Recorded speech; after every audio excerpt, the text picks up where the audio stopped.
Welcome, everybody, to the Sunday morning at the Marxist Library.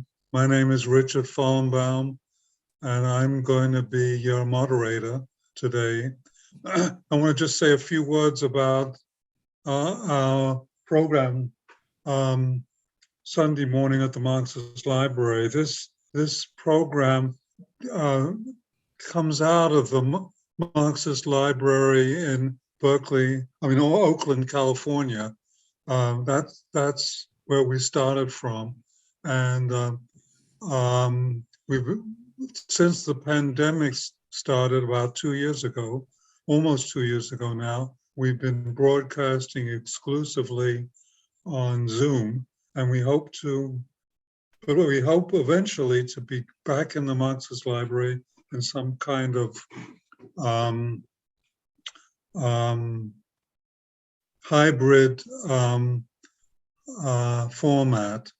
Anyway, our objective is to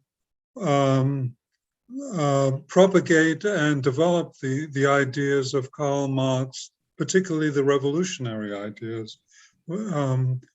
Marx and his followers, Engels, and so on, Lenin, Stalin, Mao, Ho Chi Minh, developed theories and practices to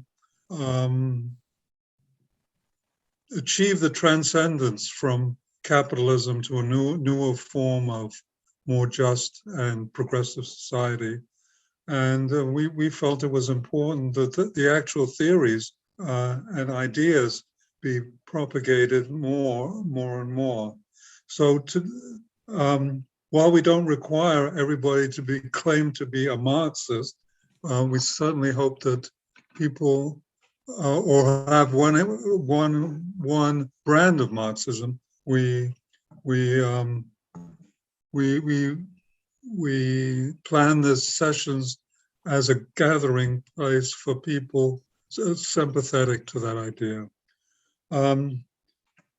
As I said, we welcome people from around the world. Today we have a speaker from Canada. As you know, Roger Harris was scheduled to give the talk today on Venezuela, on the elections in Venezuela, but he had a family crisis that he has to deal with. So unfortunately, he can't be here today, and we wish him well and his family well. But we're fortunate to get another speaker, an important speaker from Canada, John Philpot. And let me just say a few words about him. John is a lawyer, a human rights lawyer, among other things, and particularly focused on international issues, international defendants and victims of capitalist law and international law itself. He's a member of the Sanctions Kill organization, and he's also part of the Alex Saab Defense Committee, which he may mention during, I hope, in his, he might explain more about it in his talk. And he was part of I think he was part of the delegation that Roger was in to Venezuela to speak, to observe the elections. So John will speak, and we're very grateful on short notice for him to speak. So he will speak as long as he wants. And then after that, we'll have some announcements and then some question and answers and comments. So with that, I will turn over the meeting to John. Welcome, John, and thanks again for stepping into the breach. Well, thank you very much. And I've been meeting Americans lately because I've been working in Sanctions Kill and opposing US sanctions around the world. And so it's a pleasure to be with you. And I will talk a little bit, a bit about our trip to Venezuela. Given that we have time, I'll be discursive about it. And hopefully I can answer questions which you might have about Venezuela or related sanctions and international relations issues and the situation of US imperialism and something perspectives maybe, we'll see. Now,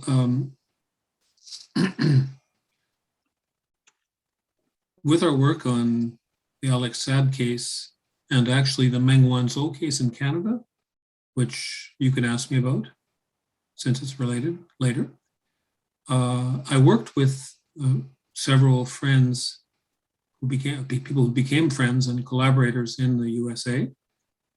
And you may or may not know William Camacaro, who's a Venezuelan man living in New York. And they were organizing a trip to Venezuela, more or less on the question of sanctions and food sovereignty, because this is a big problem for Venezuela. And if you, I'm not an expert, by the way, on Venezuela, but I know some fair amount. I'm starting to know a fair amount about it.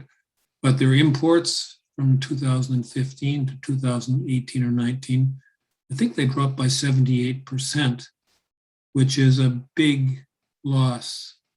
Medicine, other important objects, things that they need to live on.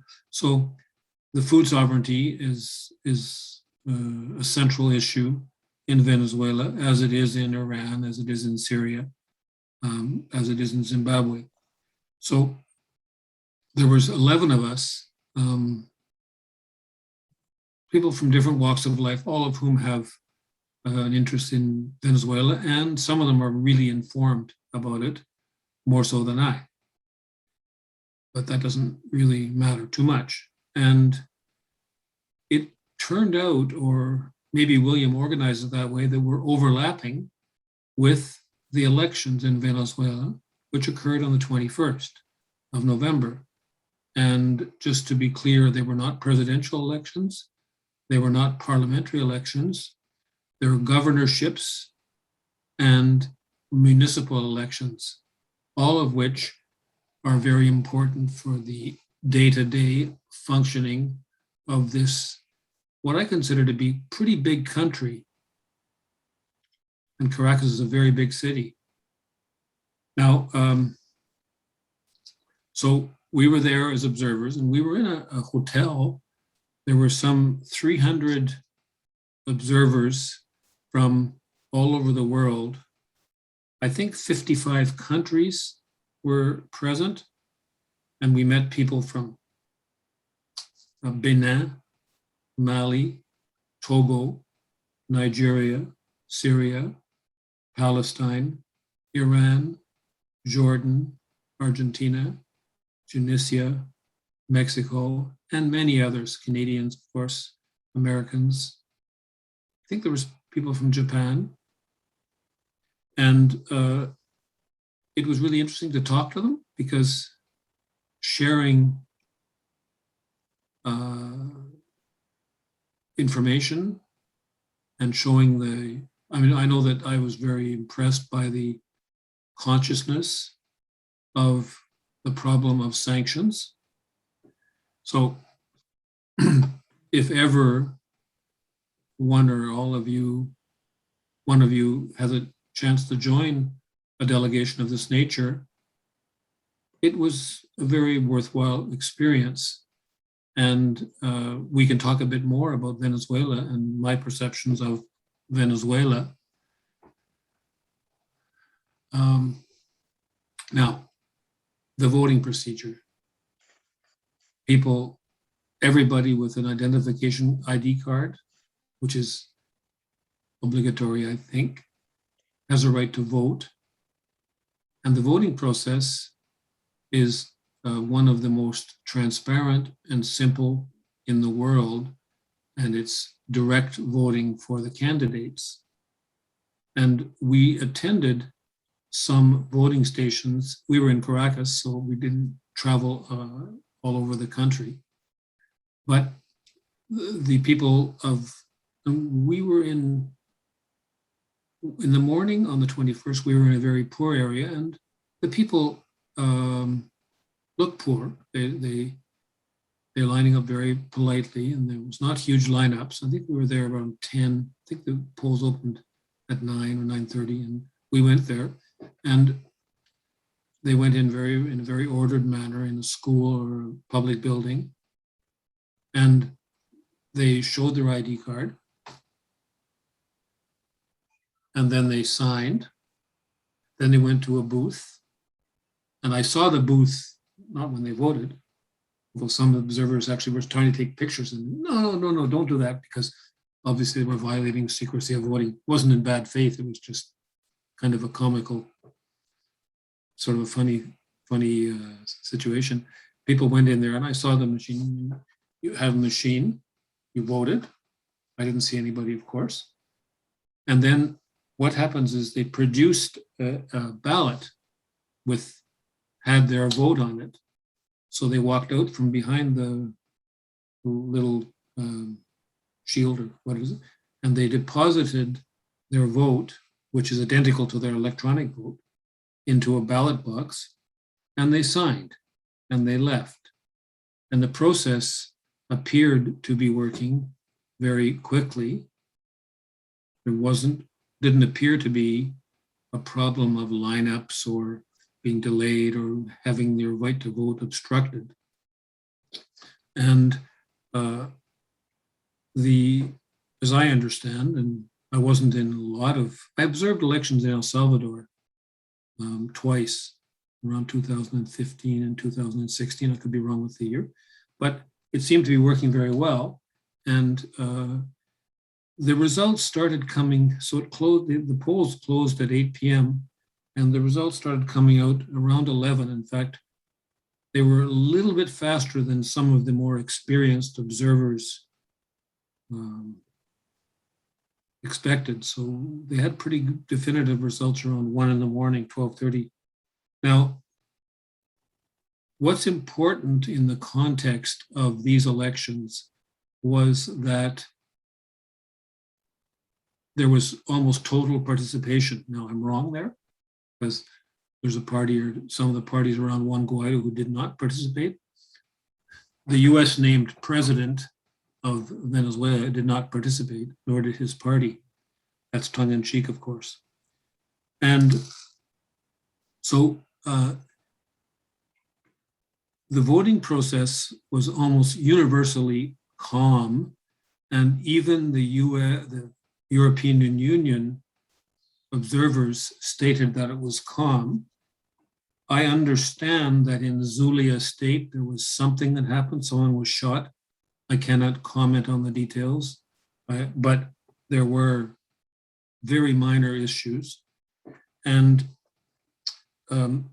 as we understand, as for the governorships, the PSUV, which is the Maduro Chavista Party, and its alliance, won 83% of the governorships. I think it's 20 out of 23, plus Caracas, which is not a state in the same way as the other ones are. And for the municipal elections, the PSUV apparently won the results I have, which may be off by a few, 205, and other parties won 59, 37, and unnamed parties 21. So under the Constitution of Venezuela, it was a strong victory, and their percentage vote was much higher than in December 2020. It was 42.3%, and if I'm not mistaken, it was 12 points higher than in 2020. You will recall in 2020, there was a boycott by the opposition, and the turnout was only 30%. Now, the figures of the elections were 45.7% for the PSUV and its allies, whereas 54.3% for the anti-government parties. I don't dare interpret that being a Canadian living here, and I don't know the daily culture and political life of Venezuela, but everybody, what I understand is everybody has an opinion in Venezuela. It's a highly politicized and informed electorate, unlike, I don't like criticizing your country, but anyway, unlike maybe your country, and to a certain extent in Canada, it's less so in Quebec. The political culture is a bit more advanced here in Quebec than it is in English Canada. But in Venezuela, from what was explained to me, the political culture is extremely developed and decisions are made by the people, for the people. And so one of the important themes in this, I don't know whether I have my hat here or my mask. I have a mask, Venezuela Soberana. And the stress, the ideological point of view is Venezuela is sovereign and can make its decisions for itself. And for us who are on the left, Marxist or not, anti-imperialist, the idea of a country being sovereign and making its decisions for itself, I think is central to our understanding of politics in 2021, 2022, 2023, and in our discussions with progressives in Canada, Quebec, or else in the US, I think this is something which is going to be present in our discussions because there's a strong tendency in the left to be interventionist and not respect a government, say of Venezuela or of Zimbabwe or of other countries, because it's not perfectly Marxist, Leninist, etc., etc. And I obviously don't share that point of view. So this is something which people talked about, and I'll diverge. We went to a housing project, I'll explain. It's a local community group on a hill in the center of Caracas, and they were building an apartment block with 50 apartments, I think. It was going to take several years to build it. All the materials were provided by the government. And it looked like a rather slow process, and they were really working hard. And they were not well-to-do people, of course. And they spoke very well, saying, we have our problems, we're going to solve our problems. We don't want any foreign governments, which we're obviously referring to as the US and Canada, by the way, intervening in our politics. So this is the kind of thing which I think is a very common theme underlying this election. And we noticed that the US rejected the results. Britain, like it's the Five Eyes. I don't know whether what Australia and New Zealand did. I didn't check that, but the Anglo-Saxon Alliance, Canada, immediately said they don't reject it. They rejected the results, and Britain did. And my own feeling, and this is, what I'm saying is not necessarily right, is that it was a positive exercise of Venezuelan sovereignty. And for those who panic about presidential elections, the plebiscite for the president will be in 3 years, is it not? 2024? And they'll have to choose. And apparently people aren't terribly worried in the sense that they'll have a real choice and the issues will be raised. I'm going to come back a bit to some of the things we saw in Venezuela. You will note, and you may have noticed in the papers, that Mr. Maduro shortened the stay of the European Union and called them spies.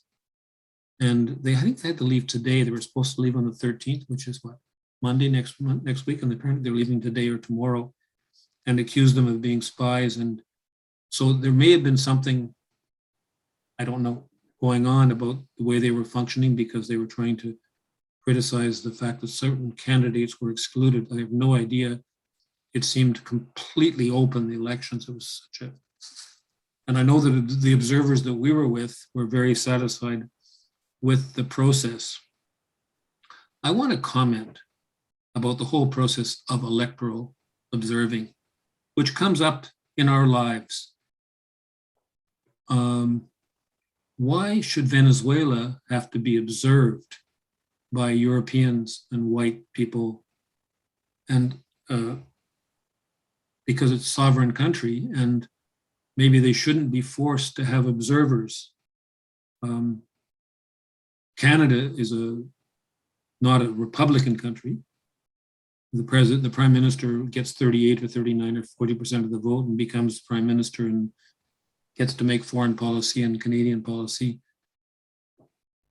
with a small mandate based on the British. We have kind of a British parliamentary system. In your country, you have an archaic voting system based on electoral college over 200 years ago, and there's no direct voting. In the European Union, Brussels and the European Union decides almost everything, and the countries have virtually no real sovereignty in terms of directing their economy, devaluing their money, et cetera, et cetera. So it doesn't seem right. Now, Venezuela decided to seek electoral observers and I think the purpose of it is to avoid sanctions. And I agree with that. I mean, whether I agree or not doesn't matter, except that this ambiguity, I'm prepared to live with it because of Venezuela's semi-colonized status or weakness or fragility in the light of the US dollar and the US sanctions. But that's just a point of view I had about this. Now, how's our time? I've taken 20 minutes, well, another 20 minutes, 15 minutes or so. There's a lot of things which are really impressive about Venezuela in spite of its difficulties. They have the CLAP, C-L-A-P, Comité Local de Abastecimiento y Producción, which is feeding, I think, 3 million families. They guarantee the basic foods for the families during the sanctions. And that's particularly important when you think of the difficulties with the COVID also, and the lack of work and the obligation to stay at home. And so Venezuela is taking responsibility to ensure that its people are not being destroyed by the sanctions. And although there are difficulties, undeniably extreme difficulties, I'll come back to that in a minute. There's also a very strong housing program, and someone who knows more about Venezuela can correct my figures, but I think they're up to 3.5 million houses they've built, and their aim is 5 million, if I'm not mistaken. And I understand that Mr. Chavez, because apparently the governments before 1998 or before that, they did make housing, social housing, but they were rotten, lousy housing. And Mr. Chavez said, no, they have to have proper housing. And I did not go into these houses, but people told me, no, it's a nice, they're perfectly adequate apartments. People, and there's all kinds of, you look at the skyline in Caracas. Someone said, well, that building there is government provided. And they look very good. They're attractive on the outside. And apparently they're quite adequate housing. So that's another really wonderful thing or aspect of the Chavista movement and the Chavista government, because those of you who traveled in outside North America, the lack of bad housing, overcrowding is a really big issue. I know I've lived in Tanzania, I've traveled in Africa a lot and my work, and housing is a big problem. So they seem to have made a lot of progress on that.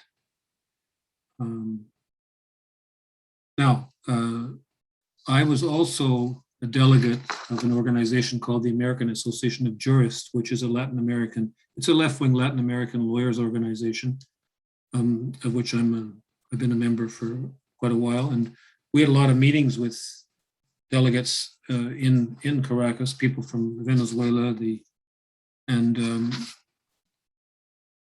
I was very impressed with, I won't get into the names because it's too complicated to get into the names, but the level of political debate and discussion among, I don't like the term intellectuals, but educated people. They all have an opinion and they're all struggling and trying to find solutions to their problems.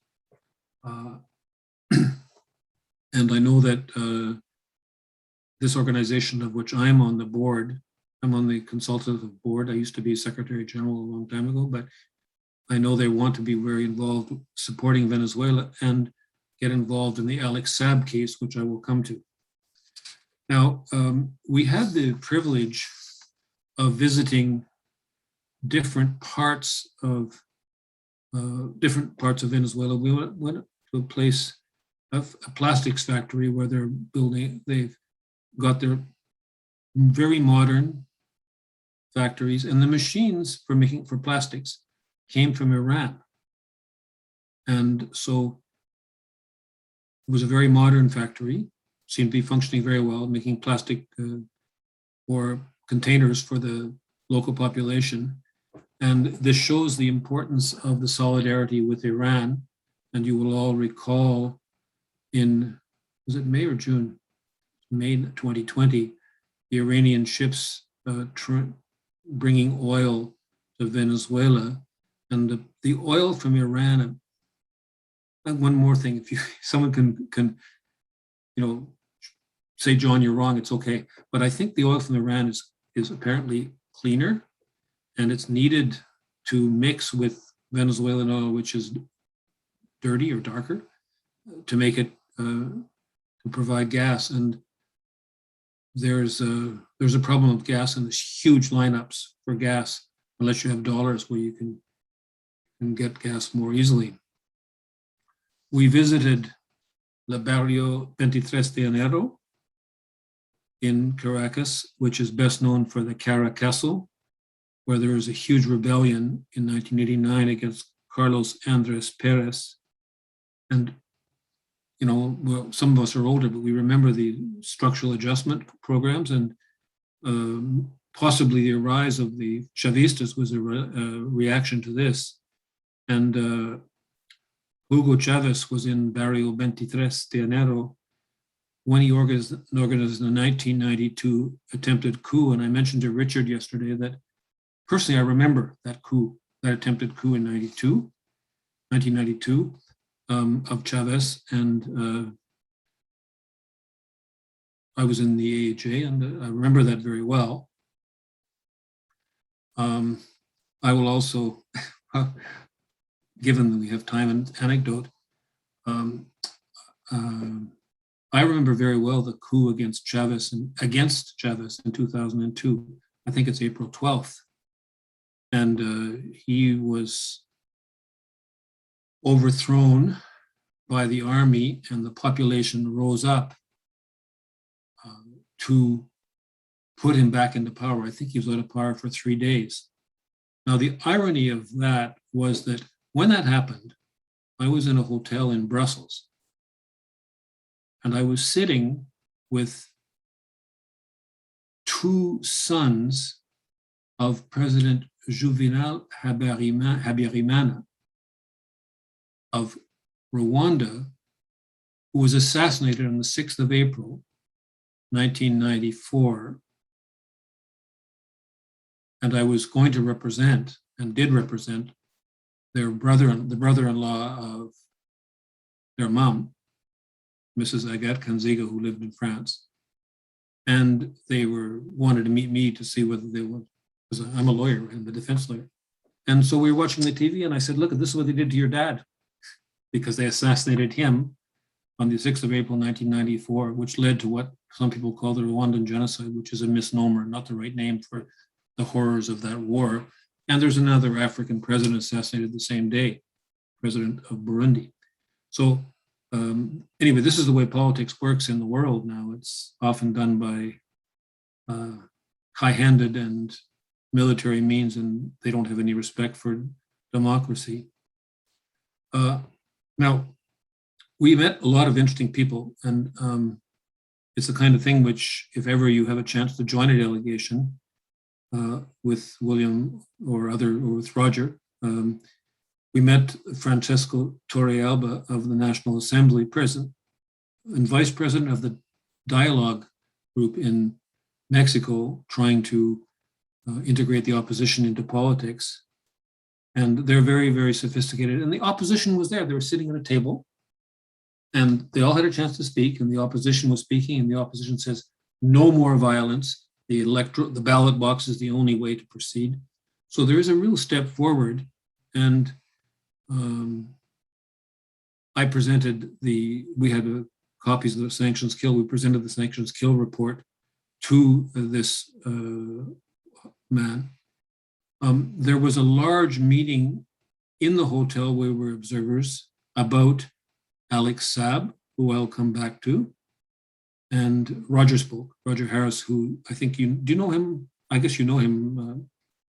I really admire his work, and he spoke very strongly in support of Alex Saab. And we met Madame Camila Fabri, the wife of Alex Saab, at a private meeting. We also met a man named David Hernandez of the Instituto Nacional de Tierras.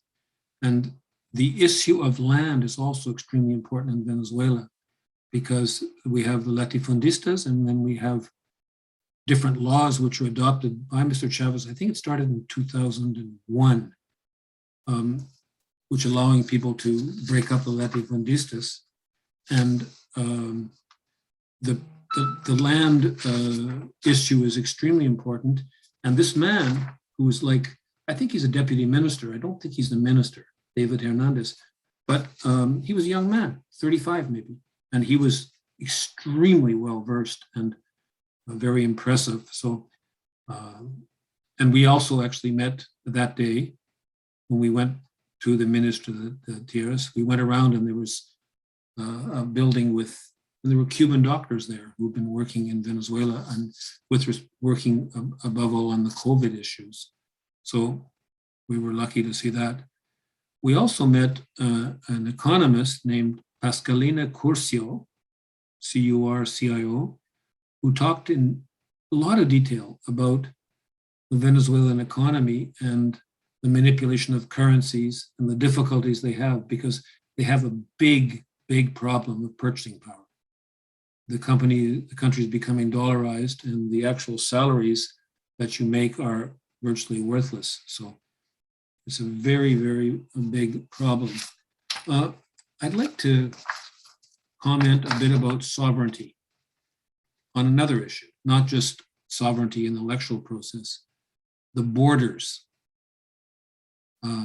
Venezuela is threatened primarily on its borders from Colombia.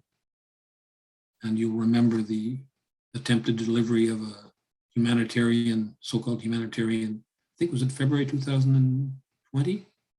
I remember watching on television. But the borders are extremely threatened by Colombia, and they want to control the provinces on the borders. And one of the provinces they lost is on the border near Barranquilla, on the border, Maracaibo.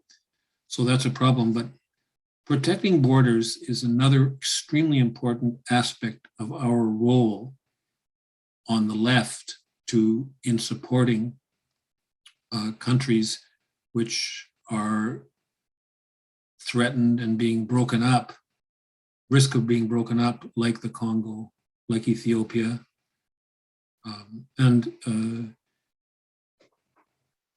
We have examples of countries which are striking to me. Algeria, for example, controls its borders and its economy. And you can't get the jihadist, how do you say jihadist in English? Jihadist? I don't know how to say it in English, but I speak French most of the time. But they cannot bother Algeria. But if you look at Mali, Burkina Faso, Niger, Nigeria, they are all infested with jihadists, and they don't control their borders. This is a terrible problem. There's no sovereignty if you don't control your borders and the sources of war. And many of us have been following the Syrian war and been supporting the Syrian war. And we know that Syria is occupied by the US, by Turkey, and by Israel in different parts of Syria. So Venezuela is admirable, and I think they're very conscious. I know they're very conscious of these dangers. Now,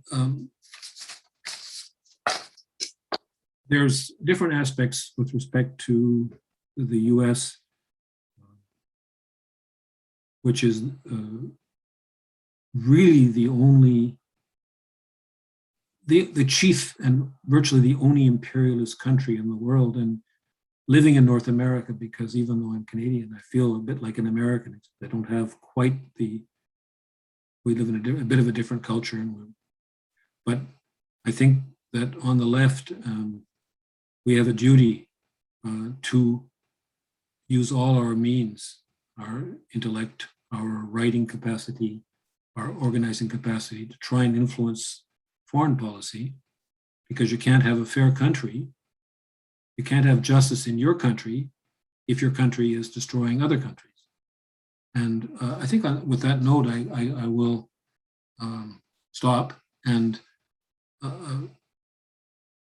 I'd be most pleased to answer questions about Venezuela, international relations, Mexico, etc., Cuba, because it overlaps with the blockade against Cuba, the Nicaragua elections where Roger went. I didn't go there. So anyway, thank you very much, and I'd be most pleased to discuss with you. Thank you very much, John.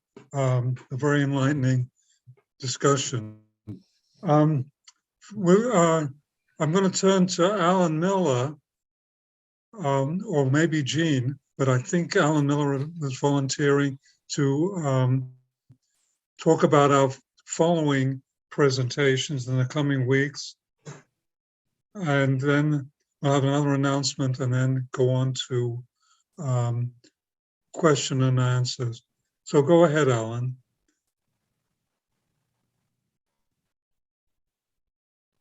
Alan has split screen. Yeah, hi. Next week we have a presentation by Don Corder, who is a Moscow-based correspondent for RT America. And Don will be speaking on recent developments in the Russian Federation. And in particular, he will be talking about the situation on the Ukrainian-Russian border in eastern Ukraine, where it's actually in the headlines this week. And hopefully we're going to get an update from him as to what's going on. And he's actually working on a documentary film on the Donbass and the conflict in the eastern Ukraine. So should be a good talk, very informative next week, and very timely. So that's next week at 10:30. Following that, we're not having any program on Christmas weekend, but follow our website at ICSSmarks.org to find out the latest on our programs that are planned for the future. So that's pretty much it. We also have, just wanted to mention, those of you who are interested in donating to ICSS and the Marxist Library, on our website at ICSSmarks.org, there is a donate to ICSS page that gives you all the information you need in order to make a donation to cover some of the expenses that we have for our, what is now, I think, 16 years of programs that we've been putting on pretty much every Sunday on topics like the one today. So that's pretty much it for announcements. Thank you. And now we'll go, and I've also posted on the chat some information on how you can contribute. So you can go either there or on the website or in the email you received. So we'll go over the questions and comments. Michael Kosh has had his hand up for a while, and then followed by Sharon Rose. Michael, why don't you go ahead? Please unmute yourself and ask a question. Thank you. Yeah, I heard you say that the coup in Venezuela was in 1992 against Chavez. Well, I didn't think he was elected till 1998. I thought it was 2002, not 1992. Shut up.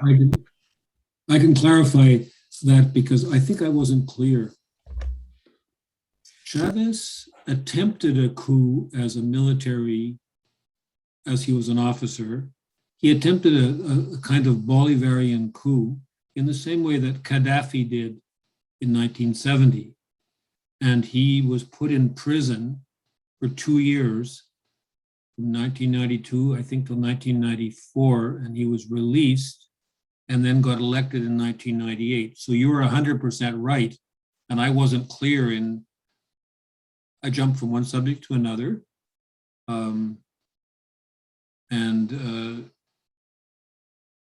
However, when I mentioned the 2002 coup, I was with a family who had suffered a coup, in American-inspired coup in 1994. Is that okay then?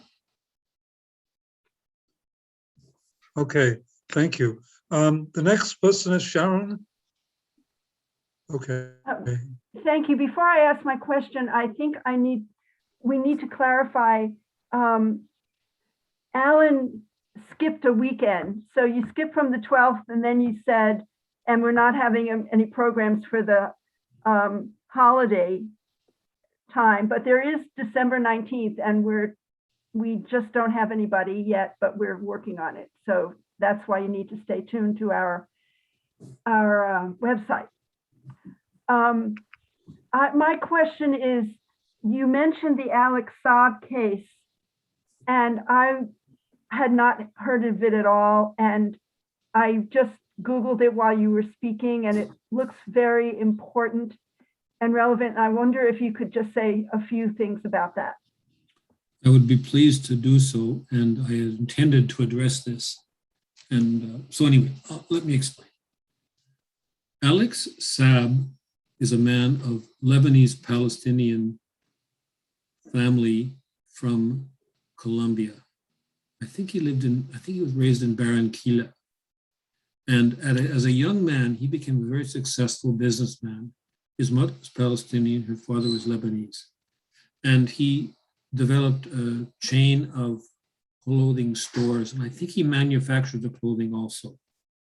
Correct me if I'm wrong. In around 2000, he went to Venezuela and became a supporter of the Chavista movement.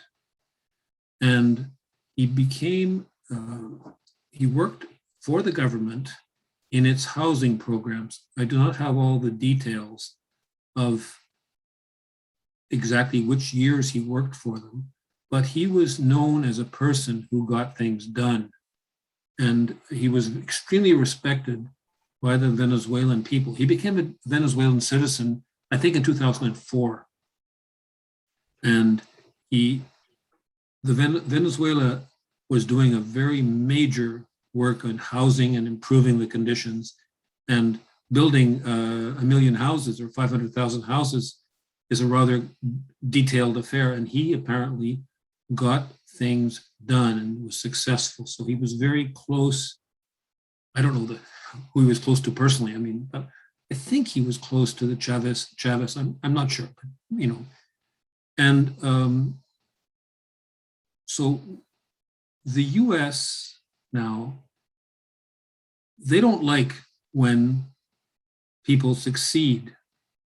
And they they accused him of defrauding in the US, okay. In the US, they accused him of defrauding the Venezuelan government and wanted to charge him for defrauding someone in another country, all right?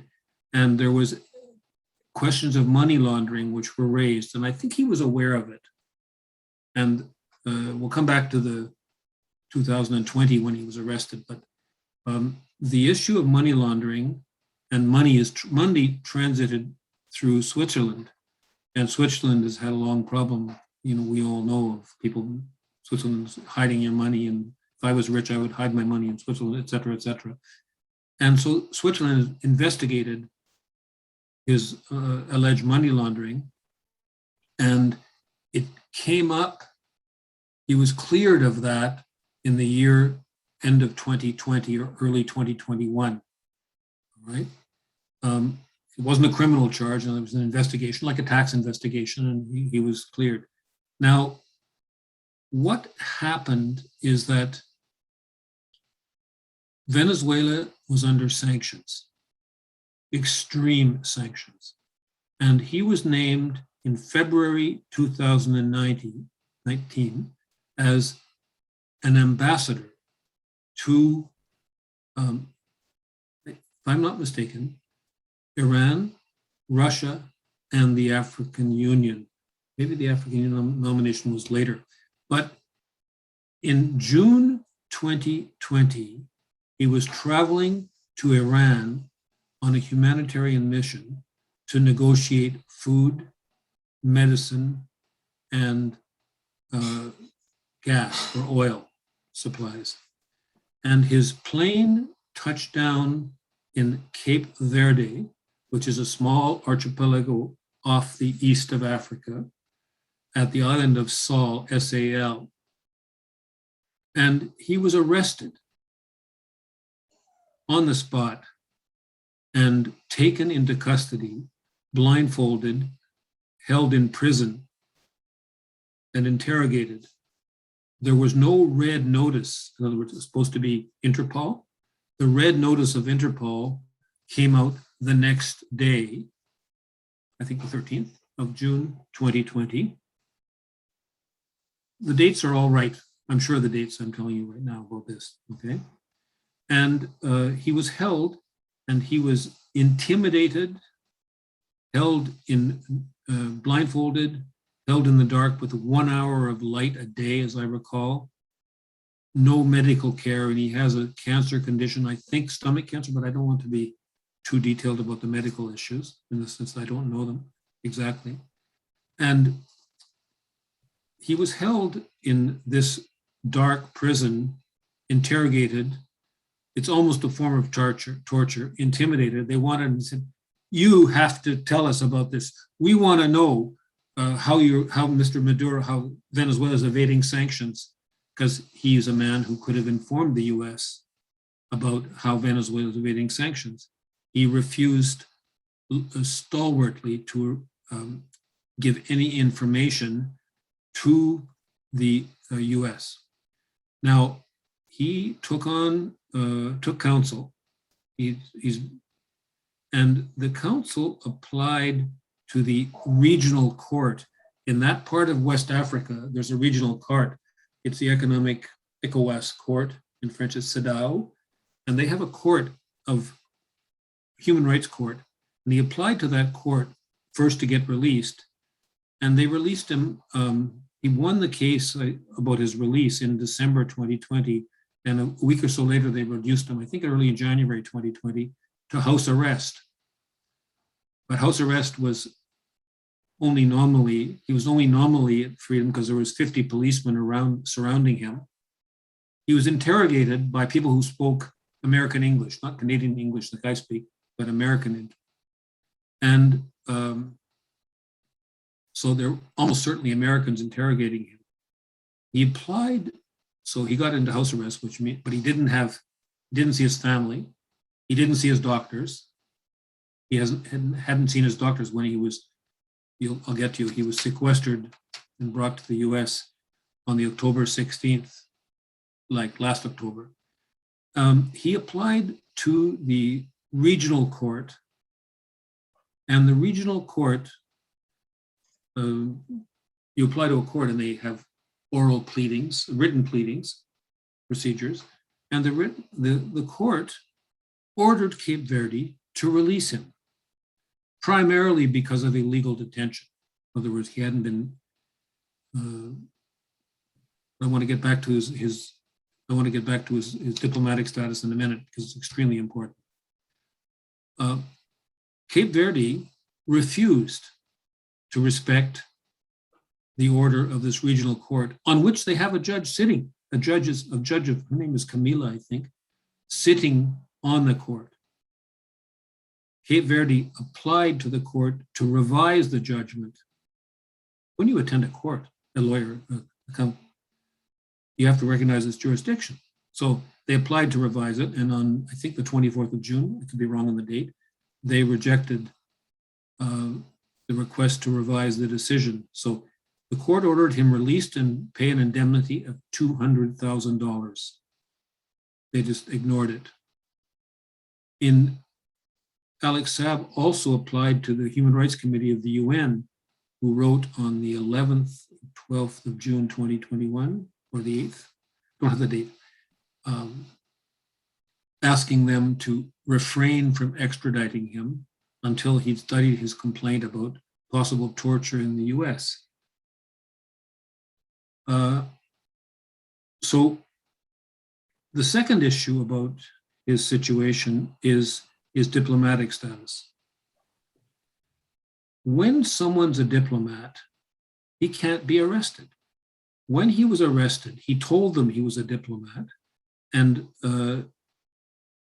Venezuela formally protested to Cape Verde about his diplomatic status, and it was not recognized.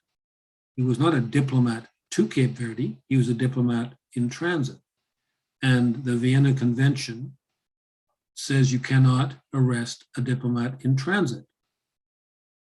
This is presently being litigated before a court in, I think it's North Carolina or Georgia. It's being litigated before I think the Court of Appeal. They got leave to go to the Court of Appeal on this question about his status. And the US argument is, we didn't recognize him.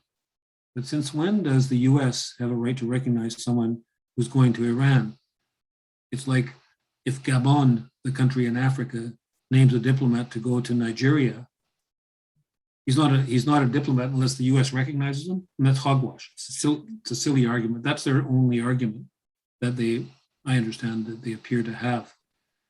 Now, what happened is that during this past summer,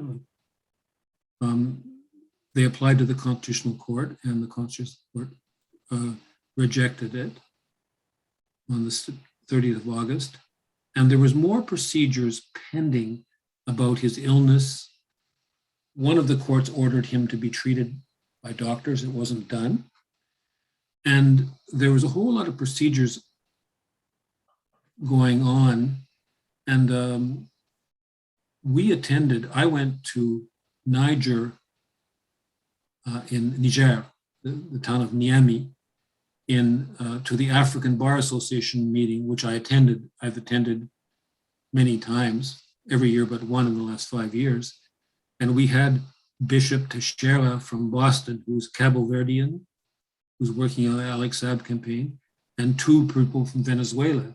And we spoke at the African Bar meeting, and we were very well received. And the African Bar resolved that they have to respect, that Cape Verde has to respect the court decision of the 15th of March, 2021. And I'm now putting you in our shoes.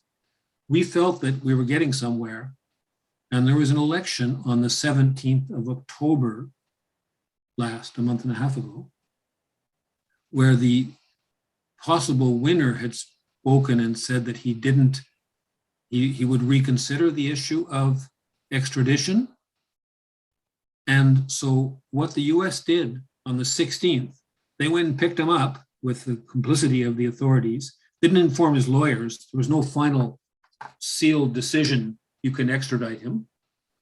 And they kidnapped him on the 16th of October, 2021, like a month and a half ago. And now he's in South Florida and he's facing a trial for conspiracy for money laundering. The original charges had 7 charges of money laundering and 1 charge of conspiracy for money laundering. They dropped the 7, charges related to specific transactions. I think because he was cleared in the Swiss court and there was probably nothing to it. I must add to you that I worked in international criminal law as a defense lawyer at the ICC and at the International Criminal Tribunal for Rwanda.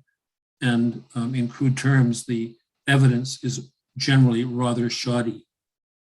It's not the kind of evidence you would see in a court in the US or Canada if I was charged with drunk driving or murder, where the evidence, generally the evidence is sort of sound. Not always, but of course it can, So anyway, he's now being charged with conspiracy to commit money laundering, to launder money. And they have a alleged collaborator who is going to be, I understand, Nancy Hollander is representing him, and someone else whose name I don't have. The trial is scheduled for the 3rd of January, but apparently there's a hearing tomorrow, in the court to try and change the date because apparently they're not ready. These are all lawyer discussions, but I think they're true, but I can't substantiate everything I'm saying to you. And they have an insider witness who has already been found guilty of lying in a court in the past, and he's going to testify against him. That's another thing they do. The federal prosecutors in the US, they try and bring insider witnesses. And for those of you who live in the US, I've been involved in one trial in the US, and the federal prosecutors want to get their man at all cost. They want to get their man, and they're pretty good at it. And the judges are generally, I don't know, I don't want to say too much about that, but it's a big challenge. And so the campaign in favor of Alex Saab will become a major campaign. And I'm just going to turn around and show you his book. So let me just take off my earphones and I'll show you his book.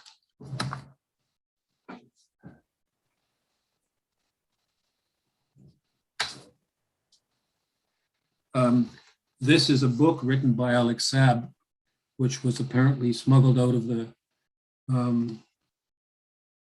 I think he released it, he gave it to somebody when he arrived in the US. I'm not sure exactly, but he's very eloquent. And I know that, like, I'm speaking from my heart now. It's very touching to read it. I read Spanish, and I'm more than halfway through the book. And he's a man who will not break down. He's under the yoke of the US, and he will fight them. He will never give in. And he should be viewed as a hero. That's my opinion. I'm speaking as John Philpot, and so John, can you raise it up a little bit so we can see the title? Yes. It's called Cartas de Alex Saab desde su secuestro. And we can you can write to us and to Roger, and we can find out whether there's copies going to be available. And I think it's going to come out in the US in English. I'm pretty sure. All right. That's what I understand. It's going to come out in English. And he is a person who should be, he's a hero. And, he's a well-off man, but he's loyal, devoted, and fighting. He has 5 children. His wife is Camilla Fabri, Italian woman, and you can look up on the internet, on YouTube, Alex Saab, and you'll see her speaking. You'll see Maduro speaking about Alex Saab. Alex Saab was named as a member of the dialogue what do you call it?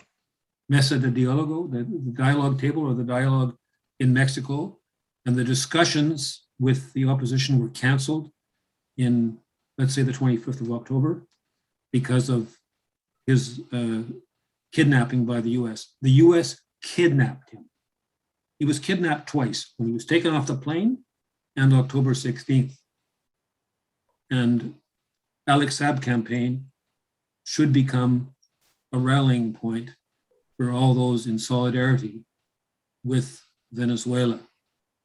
And I mean, I met his wife. We met his wife, and she is a very dignified and strong person. He has, I think he has a child who's a young daughter who's a year and a half, another one who's 4. They can't see their dad. So anyway, that's Okay. I can tell you more. Thank you for that.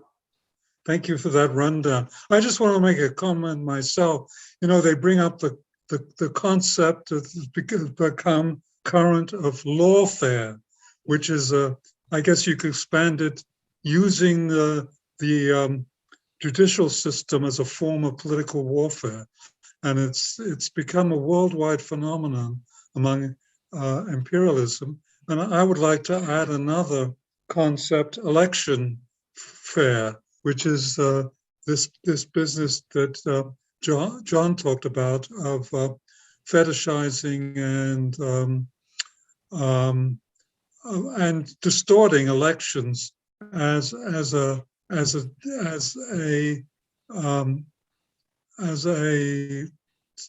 what is it, a tag for quote unquote democracy. And now the US is having a meeting, an international meeting of so-called democratic countries, which are the vassals of the United States, this coming week, I understand. So this is another form of democracy warfare or election warfare is another strategy of imperialism. Anyway, I'll turn things. The next questioner is Richard Wright. Richard W., please unmute yourself, Richard, and it'll be followed by Trey John in New York.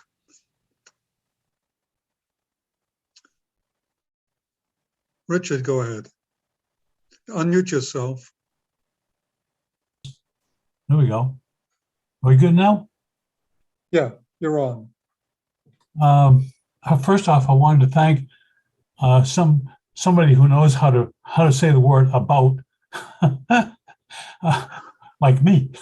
I had a couple of things. One is that it strikes me that one of the important parts about Alex Saab is that he was a diplomat, and he was just wholesale kidnapped at around the same time that we were making such a big deal about spies being held in Belarus, for one thing. But that's not what and the other thing I had to say along that line is, how do we get Chris Hayes to report on this stuff?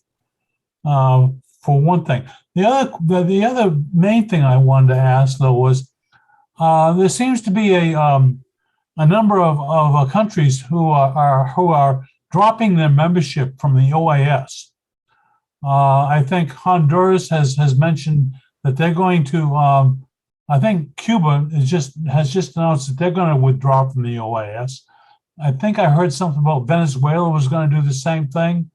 And there's a couple of other, maybe Honduras is the latest one, or they may, I'm not sure what that situation's about.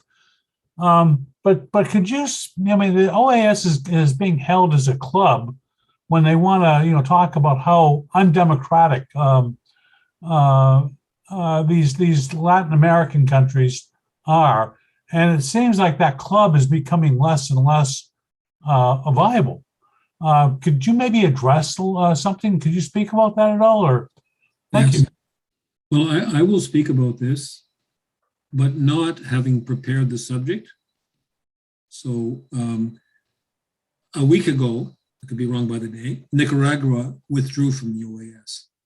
Nicaragua had very successful elections about a month ago.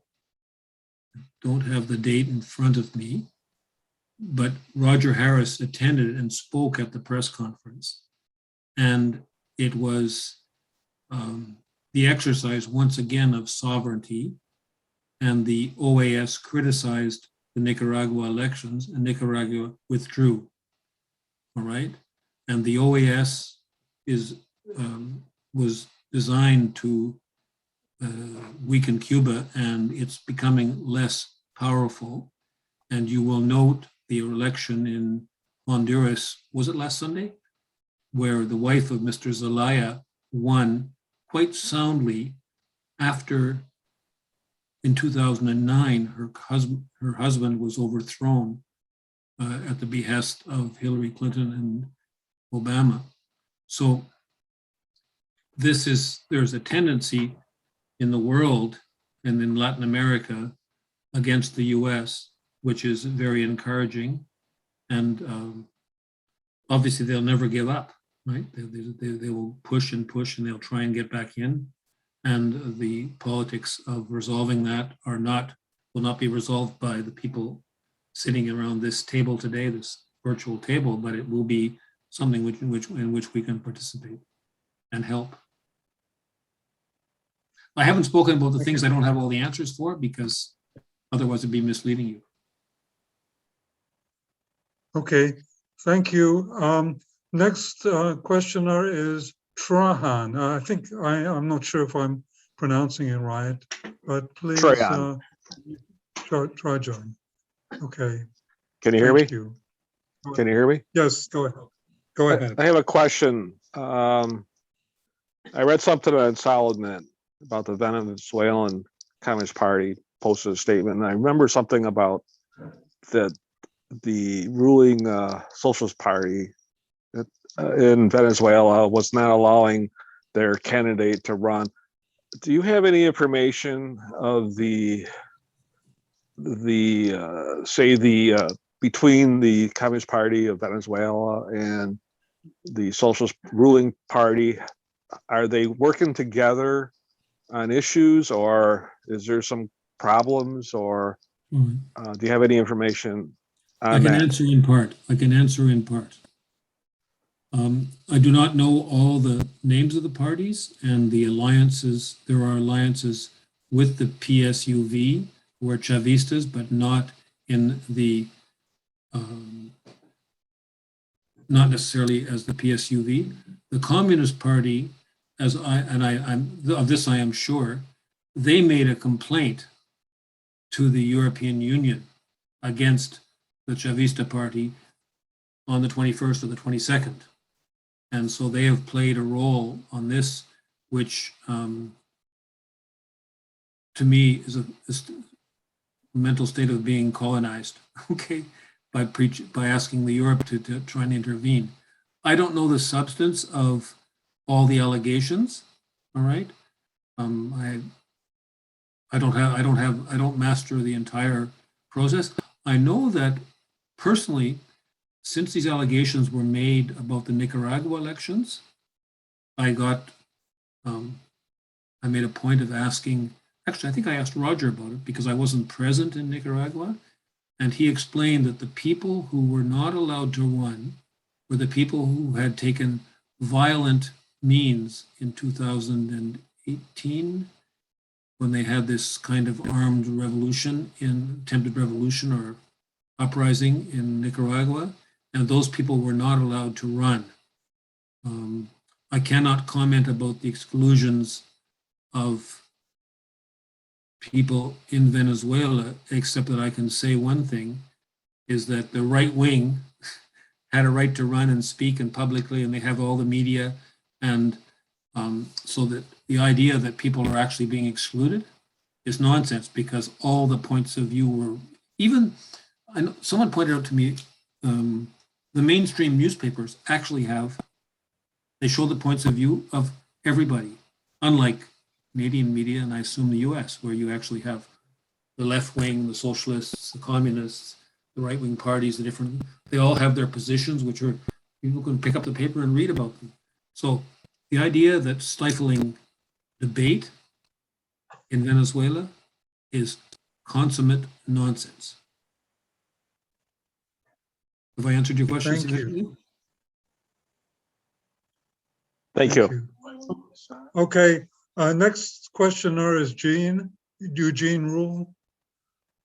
Go ahead, Gene. Oh, okay. Well, thank you so much for appearing on such short notice. I think we're very fortunate that we have such a internationally based group here, and is so involved in different things. The problem with that is, of course, when they are so involved, it's sometimes hard to schedule people. So again, I appreciate your coming on such short notice. And I don't know very much about Latin America, I have to confess, but I do know. I was a congressional candidate 5 times over the last 40 years in the United States, running on the Peace and Freedom Party ticket, which is a socialist feminist party we have here in California, which has ballot status. So I was active with them, and based on that experience, I can definitely say, when people say we, talk about our democracy and so forth, I always just say, ask the question, Lenin's question, democracy for which class? Because I know it's not a democracy for me. So that's one point. But the other thing is, as I say, I haven't traveled much, but I did go to Cuba back in, as a member of a delegation there on the 150th anniversary of the publication of the Communist Manifesto. And I remember one of our sessions, one of us North Americans asked one of the Cubans saying, well, how can you call yourself a democracy when you have only one party? And the response was, under Batista, we had 7 political parties and no democracy. Now we have one political party and we have democracy. So I would say, in my view, and maybe you can correct me if I'm wrong, is that Cuba has perhaps the best democracy in the Western Hemisphere. So I just think that's my opinion, and I just wanted to share that with you and see what your reaction to this is. Thank you. Well, that's a very legitimate debate, and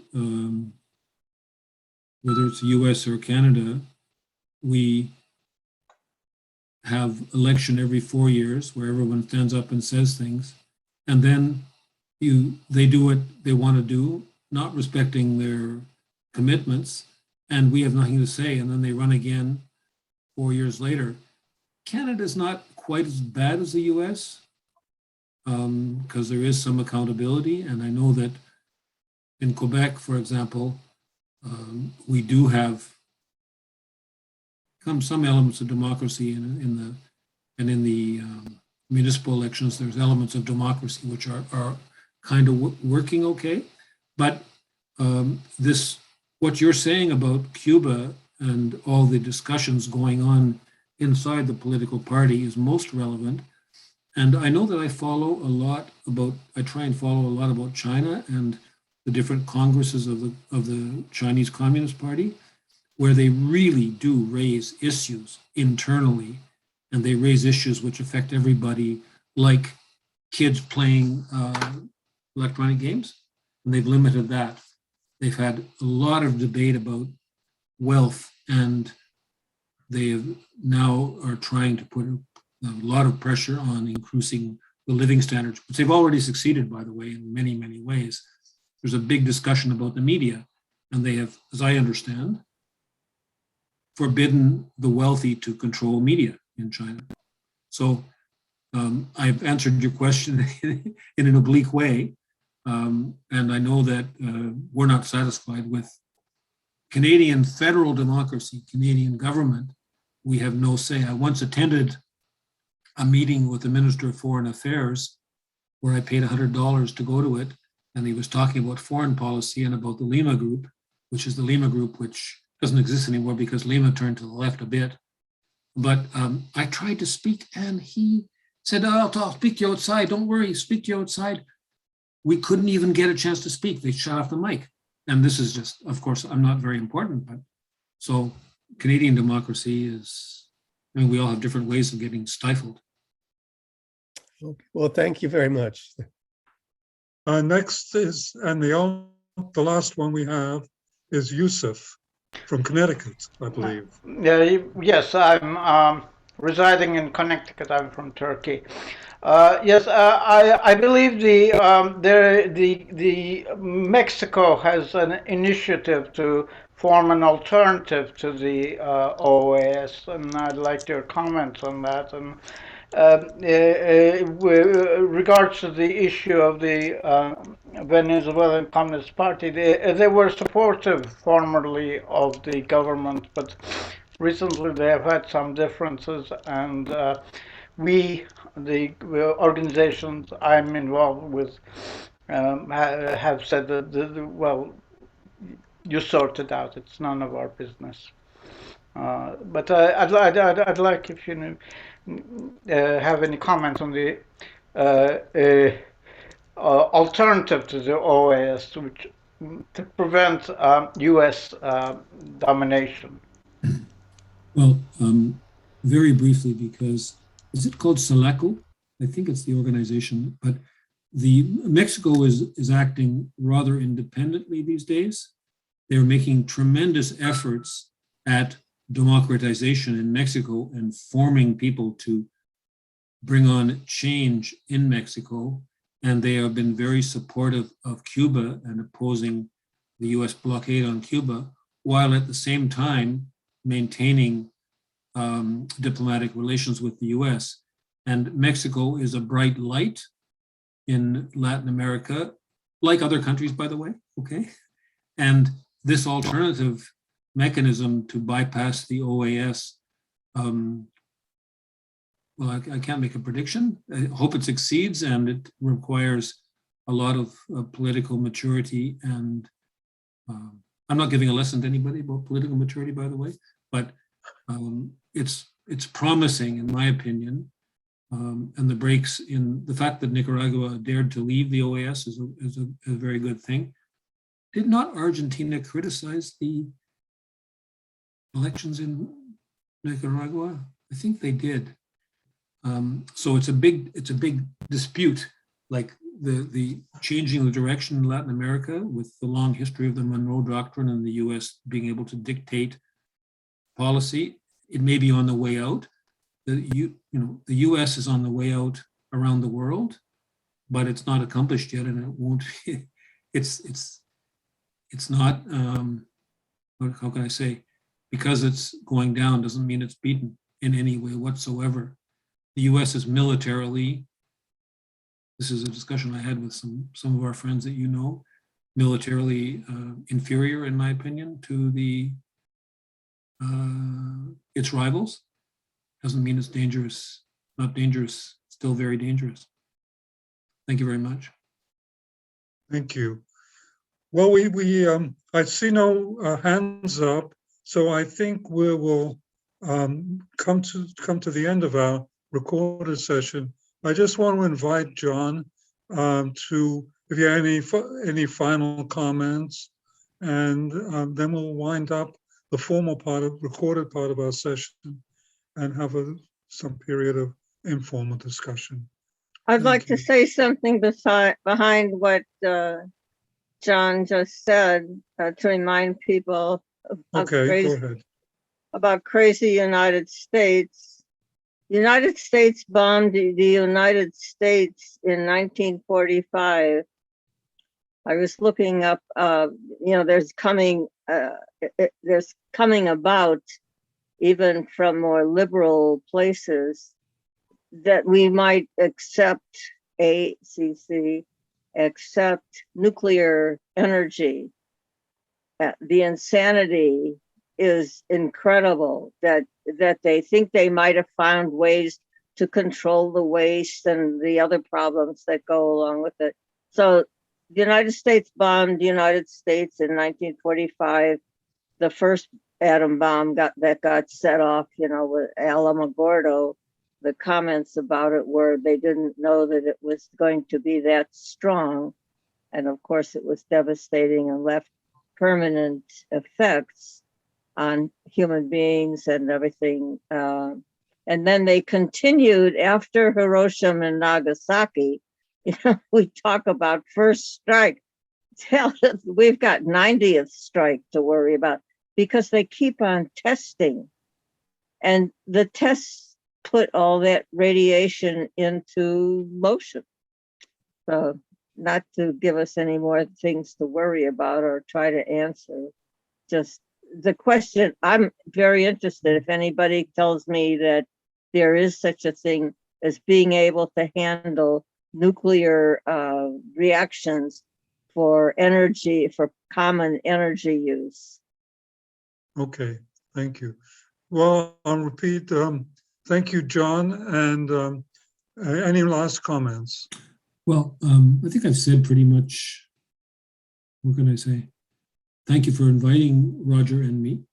And I hope that the collaboration can continue with anti-sanctions move and against US imperialism. I think, well, I will say something. If you followed Meng Wanzhou's case, the woman who was arrested in Vancouver on a US indictment for extradition based on that she had done business with Iran and she misled allegedly a bank, and the payments were made through a US bank, and that's how they got jurisdiction. And a big campaign over, she was detained 1,018 days. And the lawyers fought and the people of the world fought. And the US prosecutor was forced to back down and gave her sort of they withdrew the indictment and put her on a control under conditions for 1 year, but she won her case soundly. And so there are victories to be made. And you can look up, anyway, when she landed in Canada, what happened is she was arrested in Canada. So China arrested 2 Canadians called the Two Michaels, who were gathering information of some kind in China. They said they were spies. Maybe they were, maybe they won't. When Meng Wanzhou returned to China, she was greeted by thousands and thousands of people at the airport. And we felt like, when I saw the video, it felt like crying about it. And the Two Michaels were returned to Canada, and they were greeted by the Army, and the Canadian Security Services made a tweet saying, "Welcome back to the Two Michaels." So anyway, these things can be won. Well, thank you so much. That's on such a optimistic note. And thank you again, John, for your presentation. And we're going to end the recording and